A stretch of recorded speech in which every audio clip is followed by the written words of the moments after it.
Bank ఉద్యోగం రెండు చేతుల సంపాదన అయినా ఏదో తెలియని వెలితి.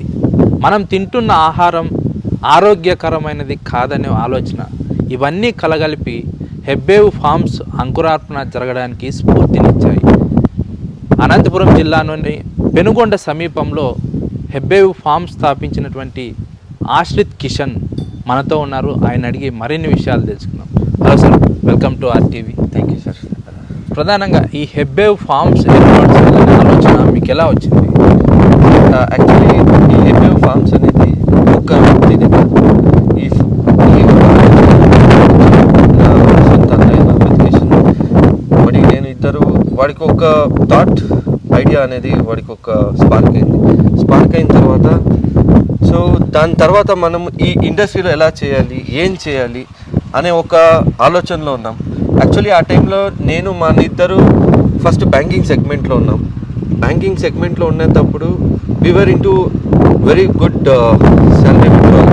సో నాకు 1.3 lakh 1.4 lakh శాలరీ వచ్చేది, మా అన్నయ్యకి 1.5 అంత శాలరీ వచ్చేది. బట్ మేము at a very short period మాకు లైఫ్లో ఏమైనా ఒక అచీవ్ చేయాలి, ఏదో ఒకటి తొందరగా పైకి వెళ్ళాలి. బికాస్ మా బ్యాక్గ్రౌండ్ వచ్చి బార్న్ విత్ గోల్డెన్ స్పూన్, అంటే ఒక మంచి ఫైనాన్షియలీ ఫిట్ వెల్ సెటిల్డ్ ఫ్యామిలీలో మా బర్త్ అయింది. సో దాని తర్వాత నెక్స్ట్ సరికి డ్యూ టు బిజినెస్లో మా నాన్న వచ్చి బిజినెస్ ఫీల్డ్లో ఉండేవారు, అగ్రికల్చర్ ఫీల్డ్లో ఉండేవారు. బట్ బికాస్ ఆఫ్ లాస్ మా నాన్నకి యాక్సిడెంట్ జరిగింది. దాని తర్వాత ఫైనాన్షియలీ చాలా కింద పడిపోయింది. So we are in a state where we didn't had anything to have food. So ఆ రోజుకి మనము ఏమి భోజనం చేయాలో ఆ రోజుకి మా ఇంట్లో తుడిచి తినే, అంటే డైలీ లేబర్ లాగా మనం పని చేసేది, మా పేరెంట్స్ పని చేయాలి, ఆ రోజు తినాలి. సో ఈ లెవెల్లో ఉండే టైంకి మేము ఇంజనీరింగ్కి వెళ్ళాము. ఇంజనీరింగ్ అయిన పాట మాకు ఇంజనీరింగ్ సెగ్మెంట్లో కాకుండా వేరే, బికాస్ మా బ్లడ్లో ఏముండేదంటే సేల్స్. సో మా తాతను వ్యాపారస్తులే, రైతే, మా నాన్న వ్యాపారస్తుడు కమ్ రైతు. సో ఆ సేల్స్ అనేది బ్లడ్లో ఉండే. So that's where we wanted to shift into sales. So సేల్స్కి వస్తే ఏ సెగ్మెంట్కి పోవాలి సేల్స్లో అంటే బ్యాంకింగ్. బికాజ్ మనకి లైఫ్ ఉంటుంది బ్యాంకింగ్లో, ఒక జాబ్ సెక్యూరిటీ అనేది ఉంటుంది అనే ఒక ఉద్దేశంతో బ్యాంకింగ్ ఫీల్డ్కి ఎలా వెళ్ళాలి, మాకెవరు వెనక ముందు ఎవరూ లేదు. సో గైడ్ చేసేదాన్ని. సో అప్పుడు మేము IBPS ఎగ్జామ్ రాస్తేనే మనకు బ్యాంక్లో ఎంటర్ అవుతుంది. సో ఇలా స్టేజ్ బై స్టేజ్ ఒక బ్యాంక్ ఇంకా ఇంకొక బ్యాంక్ ఇలా షిఫ్ట్ అవుతూ శాలరీ ఇంక్రీజ్ చేసుకునేవారు. శాలరీ ఇంక్రీజ్ అయిన తర్వాత ఒక్క స్టేజ్ వచ్చింది, చాలు ఎవరికో మనం దుడుస్తున్నాం, మా కోసం మనం ఏమీ చేసుకుంటా ఉన్నాం. So we will stop everything, మన కోసమని మనం ఏదైనా ఒక స్టార్ట్ చేద్దాం అనే టైంలో మేము బెంగళూరు రియల్ ఎస్టేట్ ఫీల్డ్కి దిగినాం. అంటే రియల్ ఎస్టేట్ కన్సల్టెంట్. మన ఇన్వెస్ట్మెంట్ 0 రూపీస్ ఇన్వెస్ట్మెంట్, మన తలే మనకి ఇన్వెస్ట్మెంట్, మన టాకింగ్ స్కిల్సే ఇన్వెస్ట్మెంట్, మన కమ్యూనికేషన్ స్కిల్సే మనకి ఇన్వెస్ట్మెంట్. అలా ఒక క్యాటే బిల్డర్స్ లైక్ శోభా కానీ, మన మంత్రి కానీ, ప్రెస్టేజ్ కానీ, సో ఇలా అన్ని బిల్డర్స్కిను మనం ఫ్లాట్స్ సేల్ చేసి as a channel partner sale చేసి వచ్చే కమిషన్లో మనం లైఫ్ సెట్ అయ్యేది. సో ఫస్ట్ ఆఫ్ ఆల్ ఆ ప్రాజెక్ట్స్ ఎతికేదే పెద్ద రిస్క్. సో కంపెనీ ఎస్టాబ్లిష్ చేసుకోవాలి, దాని పాటు రూల్స్ రెగ్యులేషన్స్ అంతా ఫాలో చేయాలి, అగ్రిమెంట్ సైన్ చేయాలి. సో ఇదంతా అయ్యేసరికి so we were into a state where ఇప్పుడు ఎంటైర్ ప్రాజెక్ట్ మేమే సేల్స్ హ్యాండ్ ఓవర్ చేసుకునేట్లా. సో అలా ఒక ఎంటైర్ ప్రాజెక్ట్ సేల్స్ స్టార్ట్ చేసి మేము ఆల్మోస్ట్ 450 ఫ్లాట్స్ ఉండే అపార్ట్మెంట్లో ఆల్మోస్ట్ లైక్ 300+ ఫ్లాట్స్ని మనము సేల్ చేసినాం. సో ఒకేసారికి లంసమ్ అమౌంట్ అని వచ్చింది. లంసమ్ అమౌంట్ అని వస్తే దీంట్లో ఏం చేయాలి, ఒకే బిజినెస్లో ఉంటే మనకి మేము జనాలకి ఏం చెప్పేవాళ్ళం అంటే, నీ దగ్గర ₹1,00,000 ఉంది అంటే ₹1,00,000 ఒక ప్రోడక్ట్ పైన ఇన్వెస్ట్ చేస్తున్నాం, ఒకే ప్రోడక్ట్ పైన ఇన్వెస్ట్ చేయదు. లేదు మ్యూచువల్ ఫండ్స్లో అయితే ఒకే ఫండ్ పైన ఇన్వెస్ట్ చేయదు, డైవర్సిఫై చేయి, అక్కడ సగం ఇక్కడ సగం, 20% అక్కడ 20% ఇక్కడ 30%. సో ఇలా డైవర్సిఫై చేయాలి. అలా మేము మొత్తం డబ్బులంతా ఒకే బిజినెస్లో పెట్టే బదులు ఇంకొక బిజినెస్ చేయాలి, ఏదైనా ఒకటి కొత్తగా చేయాలి అనే టైంలో మాకు ఈ హెబ్బేవ్ ఫార్మింగ్, అనిమల్ హస్బెండరీ అనేది స్ట్రైక్ అయింది. సో ఎప్పుడు మనం ఈ ఒక ఫీల్డ్కి ఎంచుకోవాలి అనుకుంటే భూమి ఎతికేదానికే మాకు చాలా ఇబ్బందులు ఉండేది. ఎందుకంటే నా బ్యాక్గ్రౌండ్ వచ్చి, నా నేటివ్ వచ్చి చిక్బల్లాపూర్. సో చిక్బల్లాపూర్ బెంగళూరుకి చాలా దగ్గర. సో చిక్బల్లాపూర్లో మాకు సొంత పొలాలు ఉన్నాయి, బట్ సొంత పొలాల్లో ఏంటంటే మాకు అక్కడ గ్రౌండ్ వాటర్ లెవెల్ చాలా తక్కువ. సో 1000 అడుగులు, 1500 అడుగులు, 2000 అడుగులు కింద పోయినా మనకి 1 ఇంచు 1.5 ఇంచు. మనకి సమ్మర్ సీజన్లో వచ్చేపరికి బోర్ ఎండిపోయేది. సో ఎంత ల్యాండ్ ఉన్నానో మనకి కల్టివేషన్ చేసేకి చాలా ఇబ్బందిగా ఉండేది. అప్పుడు మనము ఈ లొకేషన్లో అంతా ఫస్ట్ స్టార్టింగ్ మాకు దగ్గర ఉండేది బాగా కర్ణాటక అయితేనే మాకు చిలమత్తూరు అయితేనే పెనుగొండ. సో చిలమత్తూరులో మాకు ల్యాండ్ లీగాలిటీ ఇష్యూస్ వచ్చేది.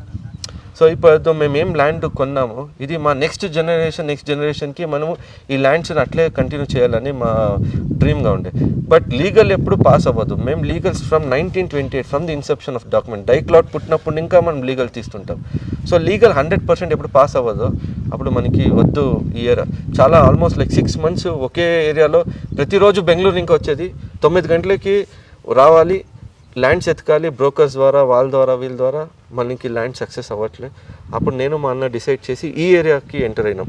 బైక్ వేసుకొని ఇద్దరు ఒక్కొక్క బైక్ వేసుకొని ఒక్క రోడ్, ఇప్పుడు మడక్సిర రోడ్కి ఒక్కరు, మళ్ళీ రొద్దం రోడ్కి ఒక్కరు, పావుగడ రోడ్ ఏమంటామో ఆ రోడ్కి ఒకరు. సో ఇలా ఇద్దరు ఒక్కొక్క రోడ్లో land search చేసేకొచ్చు.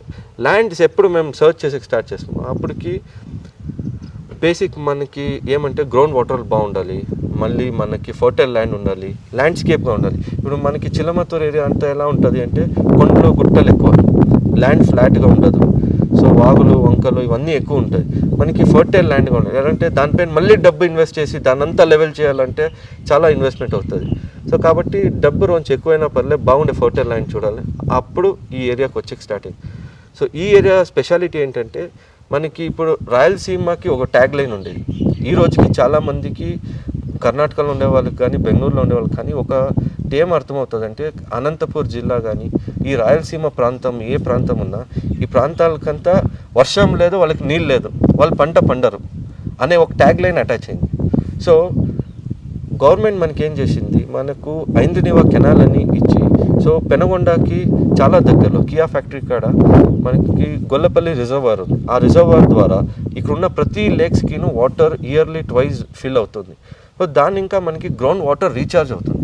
So ground water recharge అవుతుంటే ఇప్పుడు మనకి ఇక్కడ 200 అడుగులు, 100 అడుగులు, 180 అడుగులు, 200 అడుగులు, 300 అడుగుల్లో మనకి చాలా నీళ్ళు ఉంది.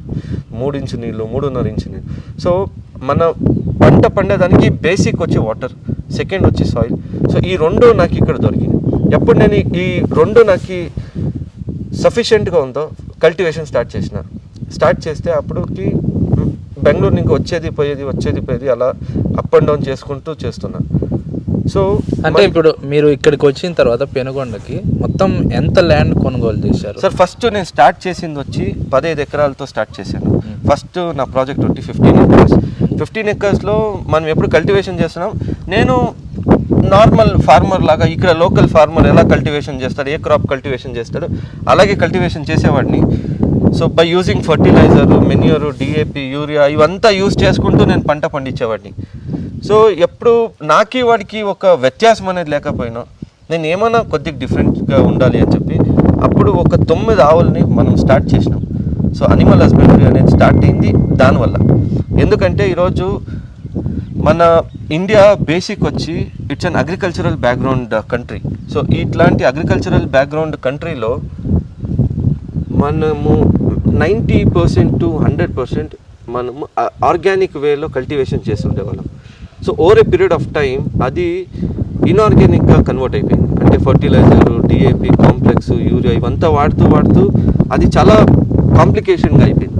సో ఈల్డ్ తక్కువ వచ్చేకి స్టార్ట్ అయింది, పెస్ట్స్ ఎక్కువ వచ్చేకి స్టార్ట్ అయింది. సో ఇలాంటి సిచ్యువేషన్లో మనము ఆర్గానిక్ మన పూర్వంలో జనాలు ఎలా కల్టివేషన్ చేస్తున్నారో అలాగే కల్టివేషన్ చేయాలి, దేశీ ఆవులతో స్టార్ట్ చేసినాం. సో అక్కడ స్టార్ట్ చేసేసరికి సో మనకి పక్కన రైతులంతా సపోర్ట్ చేయాలి కదా. సో వాళ్ళు పత్తి పట్టేవాళ్ళు, పత్తి పెట్టిన తర్వాత మీకు బాగానే తెలిసి ఉంటుంది, అంటే పంట అయిపోయిన తర్వాత పత్తి కోసేయాలి, లేదు దాన్ని రోటరేసి మొత్తం అంతా నేల సమ చేసేయాలి. బట్ అలా చేయకుండా వాళ్ళు అలాగే వదిలేసేవారు. నేను ఇక్కడ పెనుగొండ మండలంలో నేనే ఫస్ట్ రైతు పూల్ పెట్టేదానికి. ఎందుకంటే నా ఊరు చిక్బల్లాపురి, నా మేజర్ వచ్చి మా క్రాప్ ఫ్లవర్స్ మరియు వెజిటేబుల్స్. సో ఈ లొకేషన్లో ఫస్ట్ రైతుగా నేను 4 ఎకరాల్లో చామంతి పూలు పెట్టిన. సో ఈల్డ్ చాలా బాగా ఈల్డ్ వచ్చింది. బట్ పక్కన ఈ పంట ఉండేసరికి దాంట్లో నల్ పెయిన్ అని ఏమంటాము, నల్ పెయిన్ వచ్చేది అటాక్ అయ్యి వైరస్ అటాక్ అయితే పువ్వు ష్రింక్ అయిపోయేది. దాంట్లో తేమ శాతం అనేది పీకేటప్పుడు బాగుంటుంది, మార్కెట్కి పోయేసరికి ష్రింక్ అయిపోతుంది, అంటే బాగా ముగ్గినట్టుగా అయిపోతుంది, ఎండిపోయినట్టుగా. సో ఈ కష్టాలన్నీ చూసి వద్దబ్బా మనము వేరేగా చేయాలి. సో అప్పుడు ఇంకా మనము బయట రైతులకి ఎడ్యుకేట్ చేసుకుంటూ ఇలా చేయరాదు, ఇలా చేసేసరికి ఈ రోజుకి నీకు ఈల్డ్ ఉంటుంది, రేపొద్దున నీ పిల్లలకి ఇదే భూమి నువ్వు ఇవ్వాలంటే ఫర్టైల్ ల్యాండ్ ఇవ్వాలి, వాళ్ళకి పంట పండాలంటే నువ్వు ఇలా చేయరాదు, ఇలా చేయాలి. సో ఇలా ఒక రెవల్యూషన్గా స్టార్ట్ అయ్యి, సో ఈరోజు నేను మేజర్గా ఫేస్ చేసిన ప్రాబ్లం ఏమిటి అంటే, ఇక్కడ అన్ని రైతులు అన్ని పంటలు పెడతాం, బట్ మనకి పెట్టిన పంటకి మనకు కావాల్సిన గిట్టుబాటు ధర ఏముంటుంది, ఆ గిట్టుబాటు ధర మనకి దొరక్క ఉంటే మార్కెటింగ్ అని ఏమంటారు, అప్పుడు మనం ఎంత పంట పండినా వేస్ట్. సో మనకి మార్కెట్ ఫ్లక్చుయేట్ అవుతూనే ఉంటుంది. మాదే సొంత మార్కెట్ ఉంటే అప్పుడు మన ప్రోడక్ట్ని మనము ఈజీగా సేల్ చేయొచ్చు అని ఒకే ఒక రీజన్ వల్ల నాదే సొంతం బ్రాండ్లో హెబ్బేవ్ ఫ్రెష్ సూపర్ మార్కెట్ అనేది ఒక సూపర్ మార్కెట్ బెంగళూరులో స్టార్ట్ చేసినాం. సో ఈ సూపర్ మార్కెట్కి కావాల్సిన ప్రతి ఒక్క ఐటమ్, మన ధాన్యాలు ఇంకా ఇచ్చి చింతపండు, మళ్ళీ బ్యాళ్ళు, బియ్యం, గోధుమలు, ప్రతి ఒక్క కూరగాయలు, పండ్లు, ప్రతి ఒక్కటి నేనే పండించేది. నేను పండించే ప్రతి ఒక్కటిను నా సూపర్ మార్కెట్లో నేను అమ్మేది. ఆ సూపర్ మార్కెట్కి మనకు ఆన్లైన్ ప్లాట్ఫామ్ ఉంది, జనాలు వాళ్ళ ఇంట్లో కూర్చొని దాన్ని డెలివరీ, వాళ్ళ ఇంటికి డెలివరీ చేసేలాగా రెడీ చేసినాం. అంటే ఇప్పుడు ఈ హెబ్బేవ్ ఫార్మ్కి సంబంధించిన సూపర్ మార్కెట్ ఎన్ని రకాల ప్రోడక్ట్స్ అవైలబిలిటీలో ఉంటాయి, మొత్తం మీ ఫార్మ్స్లో ఏ ఏ ప్రోడక్ట్స్ పండిస్తారు, ఏ విధంగా పండిస్తారు, అంటే ఆర్గానిక్ వేలో పండిస్తారా లేదంటే ఇన్ఆర్గానిక్గా ఉంటుందా? సార్ ఈరోజు నా సూపర్ మార్కెట్లో దాదాపు 4800 డిఫరెంట్ వెరైటీస్ ఆఫ్ ప్రోడక్ట్స్ ఉంది. దాంట్లో food segment, non food segment, packed segment, non packed segment, ఇలా డిఫరెంట్ సెగ్మెంట్ ఉంటుంది. దాంట్లో ఒక సెగ్మెంట్ వచ్చి మన ఫుడ్ గ్రెయిన్, సీరియల్, పల్సెస్, మళ్ళీ స్పైసెస్. సో ఈ ఒక 3-4 సెగ్మెంట్ ఏముంది, ఆ సెగ్మెంట్ మెయినే నేను ఫోకస్ చేస్తున్నాను. ఎందుకంటే ఈరోజు ఒక కస్టమర్ నా సూపర్ మార్కెట్ కస్టమర్ అయితే వాడికి నేను ఒక 100 ప్రోడక్ట్లు నేను ఇక్కడ ప్రొడక్షన్ చేస్తాను, ఇంకా 4000 ప్రోడక్ట్కి వాడు బయట వెళ్ళాలి, లైక్ పేస్ట్ కానీ, బ్రష్ కానీ, డైలీ ఎసెన్షియల్ ప్రోడక్ట్స్. సో ఇలా ప్రతి ఒక్క ప్రోడక్ట్కి వాడు బయటకు వెళ్ళరాదు. నా ప్రోడక్ట్ నా బ్రాండ్తో ఉన్నానంటే వాడికి అన్నీ దొరకాలి. సో అందుకని అన్ని ప్రోడక్ట్ పైన ఫోకస్ చేసిన మేజర్ నా సెగ్మెంట్ వచ్చి సీరియల్, పల్సెస్, రైస్, మరి స్పైసెస్. ఈ సెగ్మెంట్లో మేజర్గా మేము వర్క్ చేస్తున్నాం. అండ్ నేను పండించే ప్రతి ఒక్కటి ఆర్గానిక్ వేలోనే పండిస్తాను. బికాజ్ నా దగ్గర ప్రొడక్షన్ అయ్యేంత కౌడంగు మేబీ ఈ సరౌండింగ్లో ఎక్కడ ప్రొడక్షన్ అవ్వదు, అంత ప్రొడక్షన్ అవుతుంది. బికాజ్ నా కాడ ఈరోజు ఈ ఫామ్లోనే మీరు దాదాపు 750 ఇంకా 800 ఆవులు ఒకే ప్లేస్లో మీరు చూడొచ్చు. అండ్ ఈ 800 ఆవులు దేశీ ఆవులుగానే ఉంటాయి. దేశీ ఆవులు అంటే origin from India, Indian origin breed మాత్రం నేను మెయింటైన్ చేస్తున్నాను. సో అలాగా ఈరోజు వరకు నేను ఏ పెస్టిసైడ్స్, ఫర్టిలైజర్, సో ఏది యూజ్ చేయకుండా నేను ఫార్మింగ్ యాక్టివిటీస్ చేస్తున్నాను. అండ్ మోర్ ఓవర్ నా బ్రాండ్ స్పెషాలిటీ ఏంటంటే, మీరు ఈరోజు you name any brand in the market, ఏదో ఒక బ్రాండ్ మీరు ఏ బ్రాండ్ తీసుకున్నా మీరు తినే టమాటో, లేదు కూరగాయలు, ఉల్లిపాయ, లేదు బియ్యం, ఎండుమిర్చి కానీ, చింతపండు కానీ, ఏదే పండ్లు కానీ మీకు సోర్స్ అనేది దొరకదు. ఎక్కడ పండించినారు, ఎలా పండించినారని ఎవరైనా మీకు చెప్పగలరా సార్? ఎవరు చెప్పలేరు. అదే హెబ్బేవ్ ఫ్రెష్ అనే ఒక బ్రాండ్లో మీరు ఏం కొన్నా, ఎక్కడ పండించినారు, ఎలా పండించినారు, ఎవరు ప్రాపర్టీలో పండించినారు, సో ఈ ఒక కంప్లీట్ ఇన్ఫర్మేషన్ అనేది మీకు దొరుకుతుంది. దీనివల్ల నాకేం లాభం, దీనివల్ల నా లాభం ఏంటంటే సొసైటీకి మంచి హెల్త్ ఇవ్వచ్చు. నేను ఈరోజు నా ఇంట్లో నా పిల్లలు ఏం తింటారో, నా తల్లి తండ్రి ఏం తింటారో, నా భార్య, మా వదిన, అన్న, ఎవరు మా ఇంట్లో ఎవరు ఏం తింటామో అదే మెటీరియల్ని నా సొసైటీకును వాళ్ళు కూడా అదే కన్జ్యూమ్ చేయాలి అనేది మా ఉద్దేశం. సో ఈరోజు ఆ ఒక్క సెగ్మెంట్ కాకుండా ఆయిల్స్, సో ఈరోజు మనకి మేజర్ అడల్టరేటెడ్ అయిన ఒక సెగ్మెంట్ అంటే ఆయిల్స్. సో ఆయిల్స్లో purest form of oil, so ఇప్పుడు శనక్కాయ నూనె, కొబ్బరి నూనె, తర్వాత నువ్వుల నూనె, తర్వాత మనకి సూర్యకాంతి నూనె, మళ్ళీ ఆముదం. సో ఇలా అన్ని ఆయిల్స్ని మనకి దానికి కావాల్సిన ప్రతి రా మెటీరియల్ నేనే పండిస్తాను. సో ఆ బ్రాండ్లో మనకి స్పెషాలిటీ ఏంటంటే, నేను పండించిన రా మెటీరియల్లో దాంతోనే నేను వుడ్ ప్రెస్ ఆయిల్ చేస్తున్నాను. సో వుడ్ ప్రెస్ ఆయిల్ చేసేదానికి నాకు మిషన్ నేను వాడట్లేదు, నా ఎద్దులతోనే దాన్ని మనం ఏం గానం అంటామే, అదే గానుగతోనే మనం మన ఎద్దులతో దాన్ని యూస్ చేస్తున్నాం అండ్ జనాలకి ప్యూరెస్ట్ ఫార్మ్ ఆఫ్ ఆయిల్ని సప్లై చేస్తున్నాం. అయితే ఈ సేంద్రియ పద్ధతిలో ఆర్గానిక్గా పంటలు పండించాలనే ఆలోచన మీకు ఎలా వచ్చింది? సార్ బికాస్ ఈరోజు ఒక బెస్ట్ ఎగ్జాంపుల్, నేను ఈ లైన్కి రావాలి అంటే ఒక బెస్ట్ ఎగ్జాంపుల్ చెప్తాను. మా తల్లికి ఈరోజు maybe she would be somewhere around 57-58 years. So ఆ ఏజ్లో మా మదర్కి బీపీ ఉంది, షుగర్ ఉంది, జాయింట్స్ పెయిన్ ఉంది, థైరాయిడ్ ప్రాబ్లం. సో ఈ 4 ప్రాబ్లమ్స్ ఉంది. దేనివల్ల ఈ ప్రాబ్లమ్స్ అని మనం ఎప్పుడు రివర్స్ సైకిలింగ్ అని మనం చేసాము. సో దీన్ని నేను నా స్టడీ ప్రకారము ఆడవాళ్ళు అబోవ్ 35-40 years 45 years తర్వాత వాళ్ళకి breast cancer, thyroid, BP, sugar, తర్వాత calcium deficiency, joints pain, so ఇలా మ్యాక్సిమం నెంబర్ ఆఫ్ డిసీజెస్ మనకి ఎక్కువ వస్తుంది ఉమెన్లో. అండ్ సార్ ఏం సార్ మెన్కి రాదా అంటే మెన్కి వస్తుంది, బట్ వాళ్ళకి ఇంకా ఒక 5 years 10 years తర్వాత వస్తుంది. సో ఇదంతా మేజర్ రీజన్ వచ్చి 2 వల్ల. ఒకటి ఆన్ కన్జంప్షన్ ఆఫ్ మిల్క్ అంటే మనకి A1 మిల్క్ అని ఏం అంటాము. మిల్క్లో మనకి 2 వెరైటీ మిల్క్ ఉంటుంది. Hybrid animals like HF, Jersey, all black, సురుటి అని ఏం మనం పిలుస్తాము. సో ఈ ఒక ఆవుల్లో వచ్చేది A1 రిచ్ ప్రోటీన్ మిల్క్ ఉంటుంది కాబట్టి దాన్ని A1 మిల్క్ అంటాం. And second set of milk వచ్చి మన దేశీ ఆవుల్లో మనకి ఏ పాలు వస్తుందో దాన్ని మనము A2 రిచ్ ప్రోటీన్ ఉంటుంది కాబట్టి A2 మిల్క్ అంటాం. జనాలు ఎక్కువ A1 మిల్క్ని యూస్ చేస్తున్నారు. దాంట్లో బీటా క్యాసమార్ఫిన్ అని ఒక కంటెంట్ ఉంటుంది, BCM7 అని. అది మీకు ఒక్క రోజుతో ఎఫెక్ట్ అవ్వదు. Over a period of 5 years 10 years 15 yearsకి మీకు స్లోలీ దాని ఎఫెక్ట్ అనేది బాడీకి ఎఫెక్ట్ అవుతూ ఉంటుంది. అండ్ మోర్ ఓవర్ నెక్స్ట్ వచ్చి రిఫైన్డ్ ఆయిల్స్లో మనకి సార్ మీకు ఒక ఎగ్జాంపుల్ చెప్తా. ఈరోజు గ్రౌండ్నట్ అనేది మనం ఎక్కువ ఈ ప్రాంతంలో ఎక్కువ గ్రౌండ్నట్ పండుతాము. 1 కిలో శనక్కాయ నూనె తీవాలంటే మనకు 3 kgs సీడ్స్ కావాలి. సో 1 kg వచ్చి మీకు వర్స్ట్ అన్న 100 రూపాయలు పెట్టుకున్నాం. మీకు 3 kgs 300 రూపాయలు. 300 రూపాయలు ఉత్త రా మెటీరియల్ కాస్ట్ మీకు oil production cost, packing cost, marketing cost ఇవంతా లెక్కేసుకున్నా మినిమం 350 రూపీస్ పర్ లీటర్ అవుతుంది. మీకు మార్కెట్లో 150 రూపీస్ దొరుకుతుంది, 200 రూపీస్ దొరుకుతుంది. మీరు ప్రపంచంలో ఎక్కడికి పోయినా ఇదే క్యాల్కులేషన్ వర్కౌట్ అవుతుంది. అంటే మీ వర్స్ట్ అంటే మీకు 2 kgs ఇత్తనాలు కావాలి, 1 కిలో నూనె రావాలి అంటే మంచి ఆయిల్ కంటెంట్ ఉన్న సీడ్ అయితే 2 కిలోలు కావాలి, లేదంటే 2.5, 3.5, 4 కిలోల వరకు కావాలి 1 కిలో నూనె తీయాలంటే. సో ఇది కన్జంప్షన్ చేసేదానికి ఎప్పుడు మనకి లో వెరైటీలో లో ప్రైస్కి మనకు వస్తుంది అంటే దాని క్వాలిటీ మనం అర్థం చేసుకోవాలి. ఎవరు ఫ్రీగా ఇవ్వరు. ఇప్పుడు నేను బిజినెస్ చేస్తాను, నేను 1 రూపాయి లాస్తో నేను బిజినెస్ చేయను. ఇప్పుడు లక్షల లీటర్ల ఆయిల్ అంటే మీకు 1 రూపాయి మీకు లాస్ అయినా మీకు కొన్ని లక్షల్లో మీకు లాస్ అవుతుంది, కొన్ని కోట్లలో లాస్ అవుతుంది. ఎవరు లాస్ చేసుకుని బిజినెస్ చేయాలని ఎవరికి లేదు. సో కాబట్టి మనం ఏం తింటున్నామని జనాలు అర్థం చేసుకోవాలి.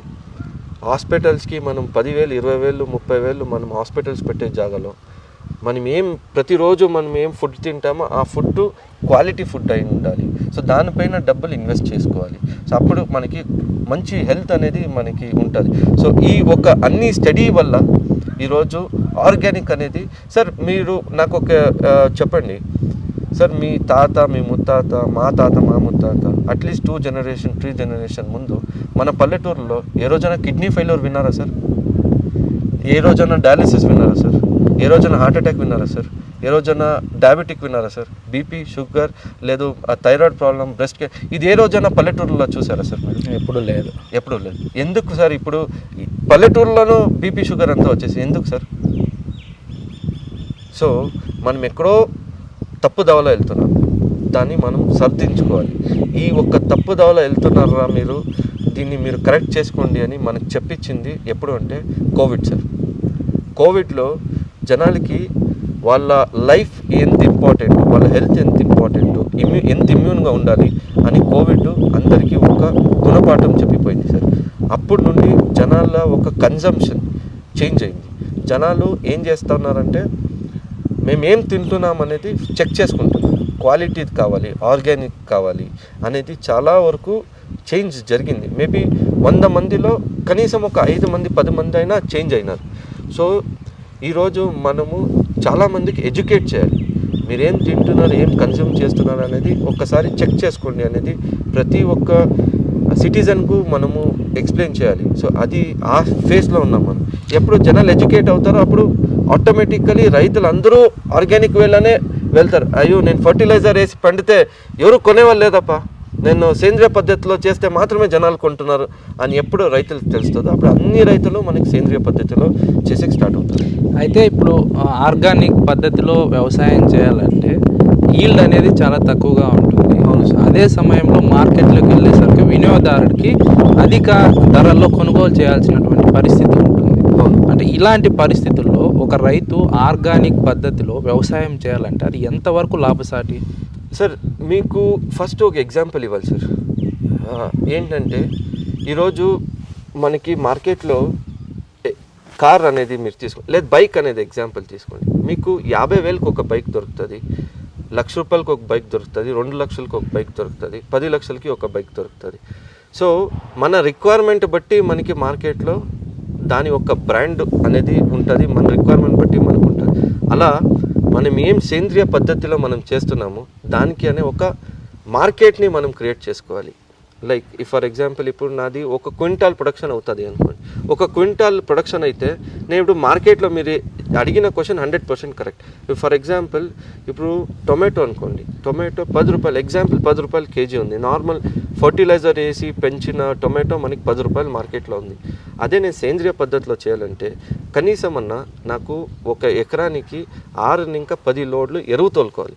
ఒక్క లోడ్ ఎరువు వచ్చి మినిమం వర్స్ట్ అన్నా మీకు మీదే సొంత ఆవులు ఉన్నా కూడా 3,000 ఇంకా 4,000 పడుతుంది ఒక్క లోడ్ ఎరువు. 10 లోడ్లు అంటే మీకు 40,000 పట్టింది.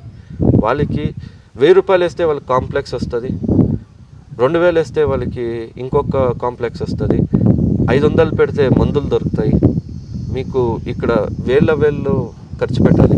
అందుకని ప్రతి ఒక్కరూ వాళ్ళది ఆవులు ఎప్పుడు కడతారో వాళ్ళకి ఈ ఒక ఎక్స్పెండిచర్ అనేది తక్కువ అవుతుంది. సో వచ్చిన దాంట్లో ఈల్డ్ని వాళ్ళు 10 జనాలు వాళ్ళకి ఎవరు తెలిసినారో లేదు ఏదో కంపెనీ ఆర్గానిక్ ప్రోడక్ట్స్ని సేల్ చేస్తూ ఉంది. సో సార్ నేను మీరు కావాలంటే టెస్ట్ చేయండి, నా పొలము ఆర్గానిక్ వేలో ఉందా లేదో ఫర్టిలైజర్ యూస్ చేసినా సాయిల్ టెస్ట్ చేయండి, మీకే తెలుస్తుంది. సో మీరు డిమాండ్ చేయొచ్చు, మీ దగ్గర ఒక సర్టిఫై ఉంది, మీ పొలంలో ఫర్టిలైజర్ మెన్యూర్ వాడలేదు అని ఒక సర్టిఫికేట్ ఉంది అంటే మీరు దాన్ని ఆర్గానిక్ అని క్లెయిమ్ చేయొచ్చు. సో ₹10 ఉండే టొమాటోని మీరు మినిమం అంటే ₹20 అమ్మాలి, అప్పుడే మీకు గిట్టుబాటు దొరుకుతుంది. లేదంటే మీరు సేంద్రియ పద్ధతిలో చేసి మీకేం లాభం లేదు. సో మీ అంత కష్టపడి మీరు పండించి మీరు ₹10కి అమ్మినారంటే మీకు మిగిలేదు ₹1 ₹2. సో దాంట్లో ఏం లాభము లేదు, నష్టము లేదు, మీరు యాక్చువల్లీ నష్టం వెళ్ళిపోతూ ఉంటారు. కాబట్టి మీకు మీదే అయిన ఒక మార్కెట్ని క్రియేట్ చేసుకోవాలి మేజర్. అండ్ నెంబర్ 2 వచ్చి మీరు అడిగినట్టు సార్ ఇప్పుడు రైతులకి దీన్ని ఇంకా ఏం ఉపయోగం అంటే సార్ ఒకే రోజులో మీకు ఈల్డ్ రాదు సార్. ఎందుకంటే పంట పొలాలు ఇప్పటివరకు మీరు ఇన్ని సంవత్సరాల వరకును మీరు ఫర్టిలైజర్ మెన్యూర్ యూజ్ చేసుకొని వచ్చి అది దానికి అడిక్ట్ అయిపోయి ఉంటుంది. ఇప్పుడు మనం వచ్చి ఆంధ్రాలో ఉండి మనం అన్నం పప్పు మన రైస్ అనేది మనం ఎక్కువ తింటాం. అదే మనకి 3 పూట్ల రోటీ తినాలంటే మనకు అవ్వదు, బట్ అడ్జస్ట్ అవ్వాలంటే మనకు చాలా టైం పడుతుంది. అలా భూమికి కూడా మీరు ఈ రోజు నుండి నేను సేంద్రియ పద్ధతిలో చేస్తాను అంటే ఫస్ట్ పంటే మీకు ఈల్డ్ 60 క్వింటాల్ మీకు చెనక్కాయ పండేది మీకు 100 క్వింటాల్ రావాలంటే రాదు. 3 పంటలు 4 పంటలు సంవత్సరం 3 సంవత్సరాలు 4 సంవత్సరాలు మీరు ఎప్పటి వరకు పట్టు వదలకుండా దానిపైన కృషి చేస్తుంటారో అప్పటికి మీకు ఈల్డ్ అనేది ఇంక్రీజ్ అవుతూ వస్తూ ఉంటుంది. మనకి ఎరువు ఎంత ఇంపార్టెంటో అట్లే చెరువు మట్టి కూడా మనకు అంతే ఇంపార్టెంట్. సో ఈ 2 కంబైన్ చేసుకొని మనం ఎప్పుడు పంట పండేది స్టార్ట్ చేస్తామో మనకి ఈల్డ్ అనేది ఎక్కువ అవుతుంది. అయితే ఇప్పుడు వ్యవసాయం అంటేనే ఒక కష్టాల సుడిగుండం. ఎంతోమంది రైతులు అనంతపురం జిల్లాలో వ్యవసాయం చేయలేక ఆ వ్యవసాయం చేయంగా అప్పుల భారంతో ఆత్మహత్యలు చేసుకుంటున్నటువంటి ఘటనలు అనేకం.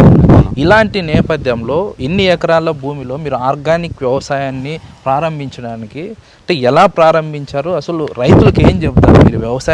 ఈ వ్యవసాయం అనేది లాభసాటిగా మార్చుకోవాలంటే రైతులకి ఏం సూచన ఇస్తారు? సార్ ఒకటి మనము ఈ రైతు వృత్తి అనేది ఏముంటుంది కదా, ఇది యాక్చువల్లీ నా పరంగా అయితే ఒక దేవుడి వృత్తి. మనము భూతల్లిని మనము దాన్ని కల్టివేట్ చేస్తూ దాన్ని సాగు చేస్తూ మనం సమాజానికి ఒక మంచి హెల్త్ ఇస్తున్నాం, ఒక మంచి మెసేజ్ ఇస్తున్నాం. సో ప్రపంచంలో మనం ఈరోజు 100 దేశాలకి మనం ఎక్స్పోర్ట్ చేస్తున్నాం. ఇది ఫస్ట్ లైన్. సో ఈరోజు చాలా ఉంది అంటే పిల్లల్ని ఈ వ్యవసాయ రంగంలో పెంచేదానికి వాళ్ళకి ఇబ్బంది జరుగుతుంది. నేను ఇన్ని రోజులు బాధపడ్డా, నేను ఇన్ని అప్పులు చేసుకున్నాను, నువ్వు ఎందుకు అప్పు చేసుకున్నాను, ఓ సిటీకి వెళ్ళు, అక్కడ సిటీలో వాడు సెక్యూరిటీ జాబ్ చేస్తాడు, పాత్రలు కడుగుతాడు, లేదు ఇంకో గుమస్తాగా పనిచేస్తాడు, ఒక కంపెనీలో లేబర్గా పనిచేస్తాడు, చదువుకున్నోడైతే ఐటీ ఫీల్డ్కి వెళ్తాడు, లేదు బ్యాంకుకి వెళ్తాడు, ఇలా డిఫరెంట్ సెగ్మెంట్కి వెళ్తాడు. ఇప్పుడు పల్లెటూరులో వ్యవసాయం చేసేవాడు ఏంటో సార్, అప్పటికి ఇప్పుడు మన 2 జనరేషన్ 3 జనరేషన్ వెనకాల మన దేశ జనాభా వచ్చి 80 కోట్లు 70 కోట్లు ఉన్నాయి సార్. ఈరోజు 140 కోట్లలో ఉన్నాం సార్. పండించేవాడు తగ్గుతున్నాడు, తినేవాడు ఎక్కుతున్నాడు. సో ఇది ఏదో ఒక రోజు క్లాష్ అవుతుంది. ఈ క్లాష్ అయిన రోజు ఒక రైతుని ఇంపార్టెన్స్ అనేది దేశానికి తెలుస్తుంది. అందుకని మీకు ఈరోజు ప్రాఫిట్ అవ్వలేదేమో, బట్ ప్రాపర్ వేలో మీరు ఒక సిస్టమ్ పెట్టుకొని నేను ఇలా చేయాలి, నేను ఇదే పద్ధతిలో వెళ్ళాలి అని మీరు ఎప్పుడు ముందుకు వెళ్తారో అప్పటి వరకును దీంట్లో సక్సెస్ అనేది చూడలేరు సార్. సో రైతు అనేవాడికి ఏ రోజైనా రాజే సార్. రైతు అనేవాడు ఏ రోజైనా రాజే. ఈరోజు ఒక రైతుకి పెళ్ళి అవ్వాలి, ఒక అమ్మాయి కావాలి అంటే ఎవరు ఆ ఒక ప్రొఫెషన్ని రెస్పెక్ట్ ఇచ్చి ఎవరు అమ్మాయి ఇవ్వలేరు సార్. అదే సిటీలో వాడు ఏదో గుమాస్తా పని చేస్తున్నా వాడికి కట్నం ఇచ్చి ఇంకొకటి ఇచ్చి నువ్వు పెళ్లి చేసుకోపని బలవంతం చేస్తా. అదే ఒక రైతుకి 30 సంవత్సరాలు కానీ 40 సంవత్సరాలు కానీ అమ్మాయి దొరకకుండా ఇంకా ఈ రోజు వరకు పెళ్లి అవ్వకుండా చాలామంది ఉన్నారు సార్. ఎందుకంటే ఆ ప్రొఫెషన్ని రెస్పెక్ట్ ఇవ్వ, వీడికి ఏం దీంట్లో ఇన్కమ్ ఏముంది, వీడు ఆ పల్లెటూరుకే సీమితం, వేరే ఊరికి వీడు వెళ్ళడు, వీడు నా కూతురుని ఏం బాగా చూసుకుంటాడు, నా కూతురు కూడా పొలంలోపై పని చేయాల్సిందే. సో ఇలాంటి ఒక ఐడియాలో చాలామంది ఉన్నారు. బట్ నేను మీకు ఒక్కటి చెప్తాను సార్, మినిమం 5 years 10 years ముందుకి ఒక రైతు వాడు ఒక ఇంపార్టెన్స్ అనేది సార్, మీరు ఒక 5 years 10 years వెనకాల తీసుకుంటే మంచి సోనా మసూరి రైస్ మీకు 30 రూపాయలకు దొరికేది సార్. ఈరోజు 60 రూపాయలు 70 రూపాయలు ఇచ్చిన మంచి సోనా మసూరి దొరకదు సార్. అండ్ ఇంకొక 5 సంవత్సరాలు 10 సంవత్సరాలు ముందుకెళ్తే 150 రూపాయలు 200 రూపాయలు అవుతుంది సార్ బియ్యం. ఆ రోజు పండించేవాడు రాజు అవుతాడా లేదా సార్? ఈ రోజుకి రాజు కాకపోడు, రాజు ఏ రోజైనా రాజే. కాబట్టి వ్యవసాయంని జనాలు వదలరాదు, ప్రతిరోజు పని చేస్తూ ఉండాలి. ఎలా అంటే సార్, ఈరోజు ఈ ఏరియా అనుకోండి, ఫర్ ఎగ్జాంపుల్ నేను ఇక్కడ 100 ఎకరాలు నేను సాగు చేస్తున్నా, 100 ఎకరాల్లో 100 ఎకరాల్లో చేస్తున్నా. యాక్చువల్లీ ఎగ్జాంపుల్ 100 acresలో నేను సాగు చేస్తున్నా అంటే 100 ఎకరాలకి ఒకే పంట పెట్టేకి అవుతుందా సార్? నా మార్కెట్లో ఎంత రిక్వైర్మెంట్ ఉంది, ఏ ప్రోడక్ట్ రిక్వైర్మెంట్ ఉంది, దాన్ని బట్టి నేను కల్టివేషన్ చేస్తుంటాను. ఎలా అంటే ఇప్పుడు నాకు చింతపండు ఎంత ఇంపార్టెంటో నాకు బ్యాళ్ళు అంతే ఇంపార్టెంట్, బియ్యము అంతే ఇంపార్టెంట్, రాగులు అంతే ఇంపార్టెంట్, కందులు అంతే ఇంపార్టెంటు, లేదు పసుపు నాకు అంతే ఇంపార్టెంటు, వెల్లుల్లి, మళ్ళీ కూరగాయలు. సో ఇలా 100 ఎకరాలని నేను డివైడ్ చేసినాను సార్. ఎకరాకు నా ప్రాపర్టీ మీకు చూపిస్తా. ప్రతి ఎకరాను నేను డివైడ్ చేసినాను, ప్రతి ఎకరాకును నేను డ్రిప్ ఇరిగేషన్ చేసుకున్నా. ఇప్పుడు మీకు బియ్యంకి ఒకలా ఉండాలి, వడ్లు పండేదానికే నేల ఒకలా ఉండాలి, కూరగాయలు పండేకి ఒకలా ఉండాలి. సో అలా మొత్తం అంతా చేసుకున్న తర్వాత నా రిక్వైర్మెంట్ బట్టి నేను పంట పండిస్తుంటా. సో ఆ పంట మనం ఎప్పుడు దాన్ని ప్రాపర్గా మార్కెట్ చేసుకునేకి అవుతుందో ఆ రోజే మనం సక్సెస్ అవుతాం. ఇప్పుడు ఊర్లో అందరూ టమాటో పండితే 10 రూపాయలకు అడిగేవాడు ఉండాలి. కొంతమంది అంటే సంవత్సరంలో 3 పంటలు తీస్తామనుకోండి, మేమంతా 100 మంది ఉన్నాం, 30 మంది ఫస్ట్ పంట టొమాటో వేస్తాడు, రెండోసారికి ఇంకొక 30 మంది వేస్తారు, మూడోసారికి ఇంకొక 30 మంది వేస్తారు. ఈ ఫస్ట్ టైం టొమాటో వేసినవాడు ఇంకా 2 బ్యాచ్లు 30 మంది ఉంటారు. ఆ 30 మంది వేరే పంటలు పెట్టాలి. ఎప్పుడు వేరే పంటలు పెడితే అప్పుడు వాళ్ళకి ఈక్వల్గా అవుతుంది. ఎకరా నేలలో ఎకరాలు టమాటో పెట్టే జాగల 1/2 ఎకరా టమాటో, 1/2 ఎకరా ఇంకొక కూరగాయ. సో రెగ్యులర్ ఇన్కమ్ అనేది రావాలి. పంట చుట్టూరాను వాళ్ళకి లాంగ్ టర్మ్కి టెంకాయ మానలు, లేదు సిల్వర్ మానలు, లేదు గంధం మానలు. సో ఇలా మనకి లాంగ్ టర్మ్కి నేను ఆ పంట వస్తుంది. అదైన తర్వాత నెక్స్ట్ పంట ప్రతిరోజు నాకు ఇన్కమ్ రావాలి అనుకుంటే నాకు పూలు పెట్టవచ్చు, కాకడా మొగ్గలు పెట్టవచ్చు, కనకాంబరాలు పెట్టవచ్చు, లేదు పచ్చిమిరకాయలు పెట్టవచ్చు. సో ఇలా ఒక సెగ్మెంటు ప్రతిరోజు వచ్చే పంట, 3 నెలలకు వచ్చే పంట సపరేట్ పెట్టాలి, 6 నెలలకు వచ్చే పంట, సంవత్సరంకి ఒకసారి వచ్చే పంట. సో ఇలా మనకి కాంబినేషన్ ఎప్పటివరకు ఉంటుందో మనకి లాస్ అనేది అవ్వదు. నేను లేదు ఎకరా మొత్తం ఒకే పంటే పెడతా, వచ్చిన ఆ పంటతో నేను బతుకుతా అంటే అవ్వదు సార్.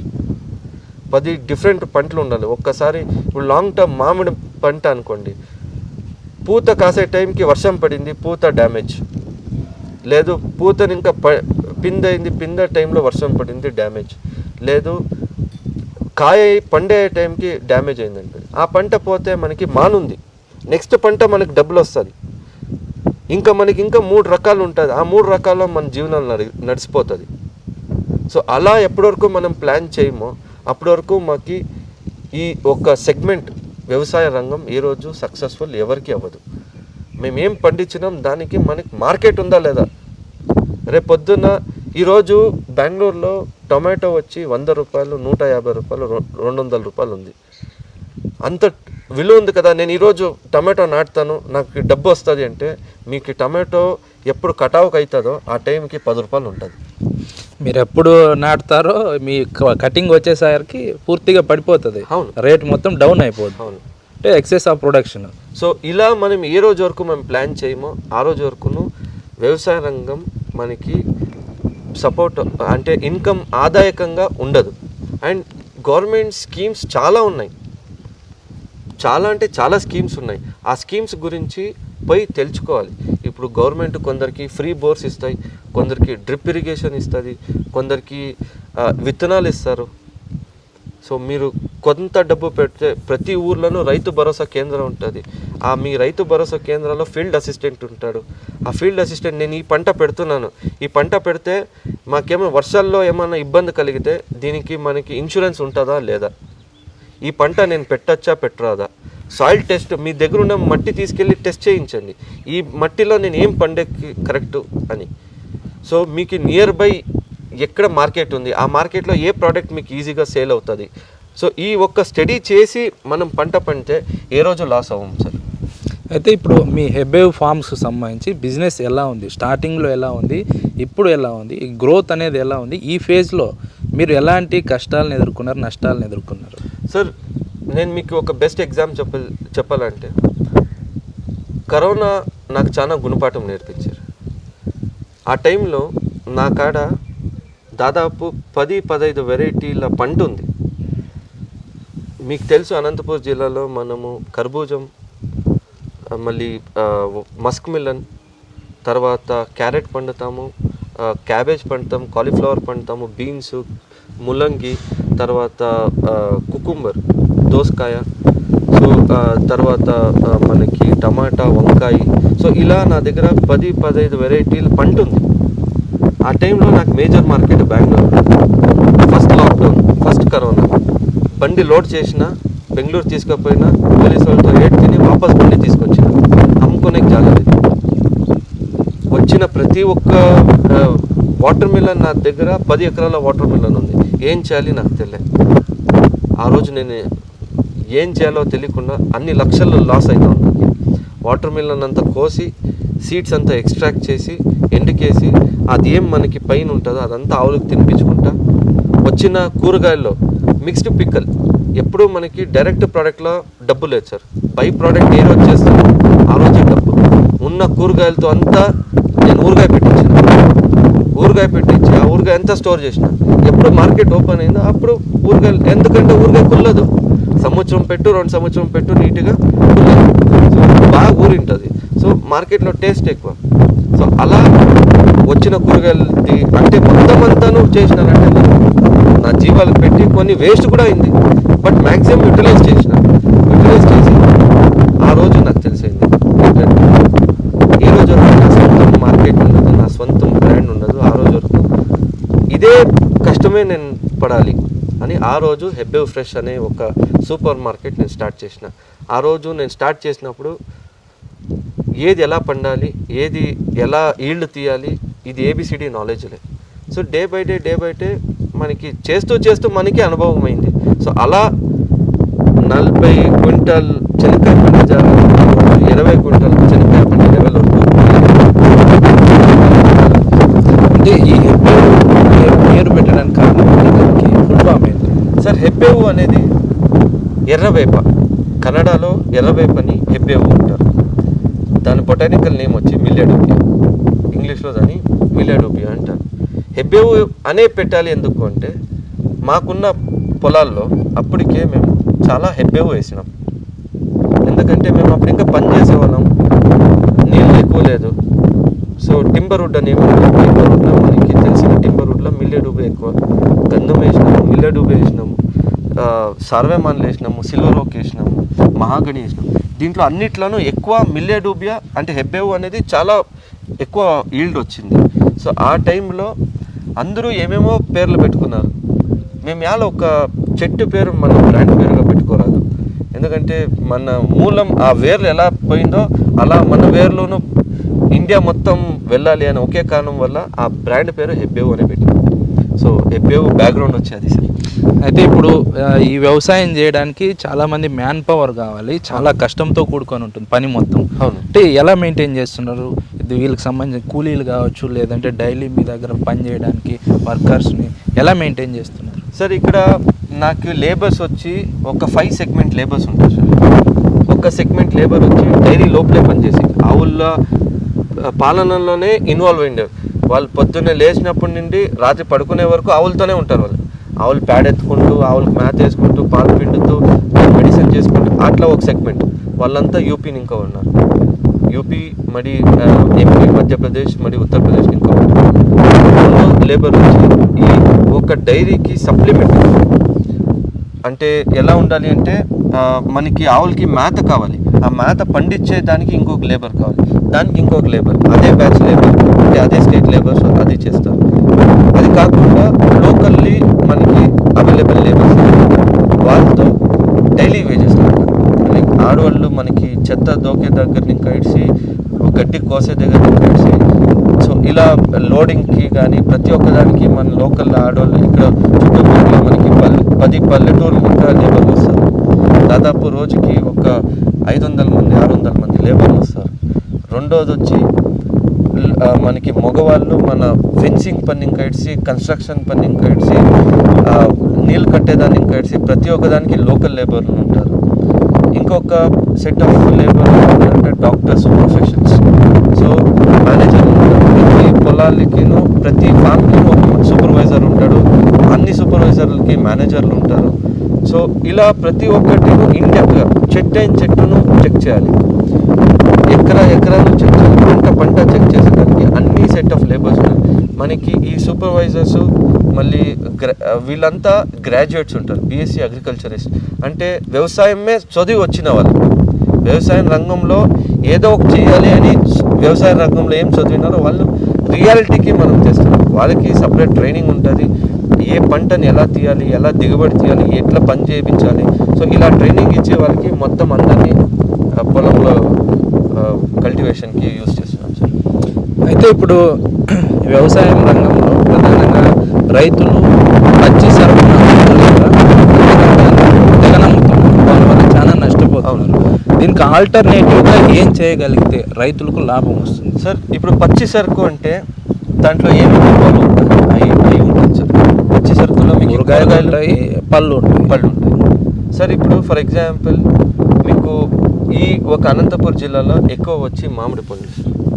కరెక్ట్. పళ్ళలో ఎక్కువ మామిడి పండు, మామిడి, అరటి, దానిమ్మ, చీని ఇవంతా ఎక్కువ మేజర్గా. సార్ ఈరోజు ఈ ఒక మామిడి మనకి ఎగ్జాంపుల్ 100 రూపాయల కిలో వెళ్తుంది, లేదా 50 రూపాయల కిలో వెళ్తుంది అంటే దానికన్నా ఎక్కువ డబ్బులు మనకి ఎక్కడ ఉంటుంది అంటే దాని ఒక బై ప్రోడక్ట్ అంటే ఏమి? మ్యాంగోది జామ్, మ్యాంగోది స్వీట్, మ్యాంగో తాండ్రీ అంటారు, తర్వాత మామిడి తాండ్ర, తర్వాత మ్యాంగో పిక్కల్. ఆంధ్ర ఫేమసే పిక్కల్, ఆవకాయ. సో ఇలా మనము బై ప్రొడక్ట్ చేసేది నేర్చుకోవాలి. బై ప్రొడక్ట్ చేసి వాళ్ళు ఒక లొకేషన్లో 10 పల్లెటూరు వాళ్ళు పారాడుకొని వాళ్ళ ప్రోడక్ట్ వాళ్ళు సేల్ చేసుకునేలాగా వాళ్ళదే సొంతం ఒక బ్రాండ్ పెట్టుకొని ఆ బ్రాండ్ ద్వారా వాళ్ళే అక్కడ లోకల్లీ వాళ్ళు సప్లై చేసుకుంటే జనాలకి మంచి ప్రోడక్ట్ దొరికినట్టు ఉంటుంది, ఎక్కడి ఇంకా వచ్చింది అని తెలిసి ఉంటుంది. అప్పుడే వాళ్ళు డబ్బు చేసేకి సాధ్యం. సో అలా ఒక మ్యాంగో తరపు అయితే ఇంకా ఇలాగ ప్రతి ఒక్క దీంట్లో క్యారెట్ని ఇంకా మీరు క్యారెట్ జ్యూస్ చేయొచ్చు, క్యారెట్ని ఇంకా హల్వా చేయొచ్చు, ఎక్కడ హల్వా చేస్తారో వాళ్ళకి సప్లై చేయొచ్చు. సో క్యారెట్ స్పెషాలిటీ ఏంటో జనాలకు చెప్పాలి. దాని ఇంకా మన బ్లడ్ ప్యూరిఫై అవుతుంది, బ్లడ్ ప్రొడక్షన్ ఇంక్రీజ్ అవుతుంది. సో ఇలా ప్రతి ఒక్కరికి ఎక్స్ప్లెయిన్ చేసుకుంటూ వాళ్ళ ప్రోడక్ట్ వాళ్ళు మార్కెట్ చేసుకుంటే బై ప్రోడక్ట్ ఇప్పుడు బై ప్రోడక్ట్ పైన ఫోకస్ చేస్తే మనకి వేస్టేజ్ అనేది ఉండాలి. మీకు ఫస్ట్ క్వాలిటీ ఏముందో అంతా మార్కెట్ కమ్మండి, సెకండ్ క్వాలిటీ థర్డ్ క్వాలిటీ మొత్తం అంతా మీరు బై ప్రోడక్ట్ కన్వర్ట్ చేయండి, ఫోర్త్ క్వాలిటీ అంతా మొత్తం అంతా ఆవులు పెట్టుకోండి, ఆవులకు మేతగా వేసుకోండి. సో ఇప్పటివరకు ఈ ఒక ప్రొసీజర్ ఫాలో అవ్వరు, అప్పటి వరకు సక్సెస్ అనేది చాలా తక్కువగా చూడం సార్. అయితే ఇప్పుడు మీ దగ్గర మీ ఫార్మ్స్ హెబ్బే ఫార్మ్స్లో బయట సేంద్రియ పద్ధతిలో పెంచిన కూరగాయలు కావచ్చు, ధాన్యం కావచ్చు, పళ్ళు కావచ్చు, వాటిని కొంటున్నారా లేదంటే ఓన్లీ మీ ఫార్మ్స్లో పండించిన వాటిని? సార్ ఇప్పుడు నేను దానిపైన పని చేస్తున్నాను సార్. యాజ్ ఆఫ్ నౌ ఈ రోజుకి నా పొలాల్లో పండించింది మాత్రమే నా ఫామ్లో నేను అమ్ముతున్నా. సో ఇప్పుడు నాకు డిమాండ్ కూడా మార్కెట్లో ఎక్కువ అవుతుంది. ఇప్పుడు ఫర్ ఎగ్జాంపుల్ నా ప్రొడక్షన్ వచ్చి 1 టన్ను బియ్యం అనుకోండి, బట్ నాకు డిమాండ్ వచ్చి ఇంకొక 5 టన్నులు బియ్యం కావాలి. సో నేను 5 టన్నులు బియ్యం పండించాలి అంటే నాకు కొద్దిగా టైం కావాల్సి పడుతుంది. భూమి రెడీ చేసుకోవాలి, పైరు పోయాలి, నాటాలి, హార్వెస్ట్ చేయాలి, బియ్యం పాతపడాలి, అప్పుడు మనం మార్కెట్లో వదలాలి. సో ఇదంతా చాలా లెంతీ ప్రాసెస్ ఉంది. సో దానికి మేమేం ప్లాన్ చేస్తున్నామంటే ఒక సెట్ ఆఫ్ రైతులు ఒక రైతుల బ్యాచ్, ఇప్పుడు ఒక పల్లెటూరు అనుకో, ఆ పల్లెటూరులో మనం ఏం చేయాలనుకుంటున్నాం, 10 రైతులు ఎవరైనా ఇంట్రెస్ట్ ఉండి వ్యవసాయంలోనే చేయాలి అన్నప్పుడు ఆ రైతులతో టైఅప్ అయ్యి వాళ్ళు సాయిల్ టెస్ట్ చేయించి వాడు పెస్టిసైడ్స్ వాడుతున్నాడా, ఫర్టిలైజర్ వాడుతున్నాడా, లేదా సేంద్రియ పద్ధతిలో చేస్తున్నాడా చెక్ చేస్తాం. చెక్ చేసిన తర్వాత వాడు సేంద్రియ పద్ధతిలోనే చేస్తున్నాడంటే వాడితో అగ్రిమెంట్ చేసి నువ్వు ఇదే పండు ఫస్ట్ రోజు నేను చెప్తాను, నువ్వు ఇది పండు నేను ఈ రేటుకి కొంటా, అది తక్కువ అవ్వచ్చు ఎక్కువ అవ్వచ్చు, బట్ ఆ రోజుకి నేను అదే రేట్తోనే కొంటా, కొని ఇండియా మొత్తం సప్లై చేయాలి అన్న ఒక ఉద్దేశంలో. సో దట్ నాకు ఇన్ అండ్ అరౌండ్ మన అనంతపూర్ జిల్లాలో మనకి రైతులు ఎవరు ఎందుకంటే ఇక్కడ మనకి ఇప్పుడు నీళ్ళ సౌకర్యం బాగుంది. సో దీనివల్ల రైతులు ముందుకొచ్చి నేను ఇది పండిస్తాను, నేను ఇలా చేస్తాను, గ్యారంటీగా నాకు ఉండే వరకు నేను సపోర్ట్గా, వాళ్ళకి నేను బ్రాండ్గా, వాళ్ళకి ఒక ఫేస్ లాగా వాళ్ళు పండించే వస్తువుని నేను మార్కెట్లో చేర్పి దాన్ని అమ్మే వరకు నేను ఉంటా మధ్యలో. అయితే ఇప్పుడు ఈ సేంద్రియ వ్యవసాయానికి సంబంధించి గ్రోత్ ప్రాస్పెక్టస్ ఎలా ఉంటుంది అంటే ఫ్యూచర్లో సేంద్రియ వ్యవసాయం వైపు రావాలంటే యూత్ కావచ్చు, రైతులు కావచ్చు, అంటే భవిష్యత్తు అవకాశాలు ఎలా ఉంటాయి సార్? ఇప్పుడు మీకు ఏదే ఒక సెగ్మెంట్ తీసుకోండి, మీకు ఈ షార్ట్ టర్మ్లో ఏది రిటర్న్ రాదు సార్. ఇప్పుడు ఫర్ ఎగ్జాంపుల్ ఒక డిస్టెన్స్కి వెళ్ళాలి, మీకు ఒక గోల్ అనేది ఉండాలి, నేను లైఫ్లో ఇది అచీవ్ చేయాలి, వ్యవసాయ రంగంలో నేను ఇది అచీవ్ చేయాలి అనేది మీకు ఒక బెంచ్ మార్క్ అనేది ఉంటుంది. దాంట్లో మీరు స్ట్రైట్ దాన్నే ఏం చేయాలి అదే ప్రయత్నిస్తూ ఉండాలి. అది మీకు ఒకే పంటలో మీకు హెల్ప్ అవ్వచ్చు, లేదు 10 పంటల తర్వాత మీకు బెనిఫిట్ అవ్వచ్చు, బట్ మీరు రెగ్యులర్గా వ్యవసాయం చేస్తూనే ఉండాలి, రంగంని వదలరాదు.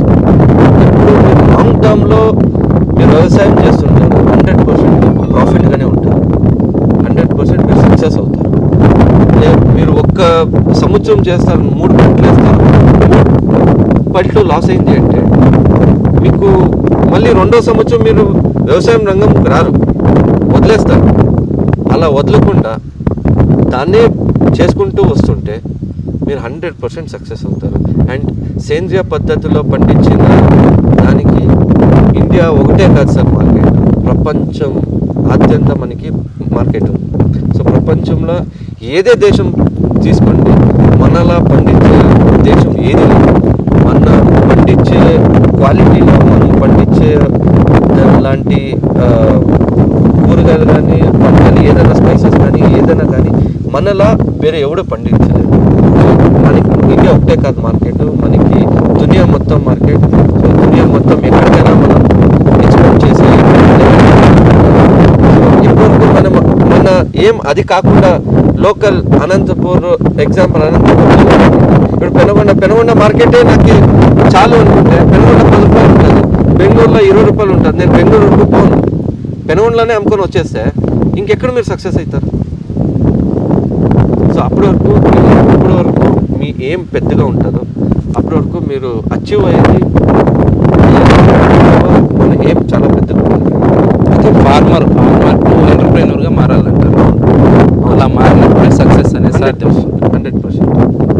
అది ఒక రైతు అనేవాడు రైతుగానే మిగిలిపోకుండా ఒక బిజినెస్ మ్యాన్గా మారి తాను పండించిన పంటను మార్కెటింగ్ చేసుకొని బై ప్రోడక్ట్ని తయారు చేసుకొని మార్కెటింగ్ చేసుకోవడం ద్వారానే సక్సెస్ అవుతాడని, అలాగే హెబ్బేవ్ ఫార్మ్స్ కూడా సక్సెస్ అయిందని ఆశ్రిత్ కిషన్ గారు చెప్తున్నారు. విజువల్ జర్నలిస్ట్ దాదాపీర్తో భరత్, RTV, అనంతపురం జిల్లా.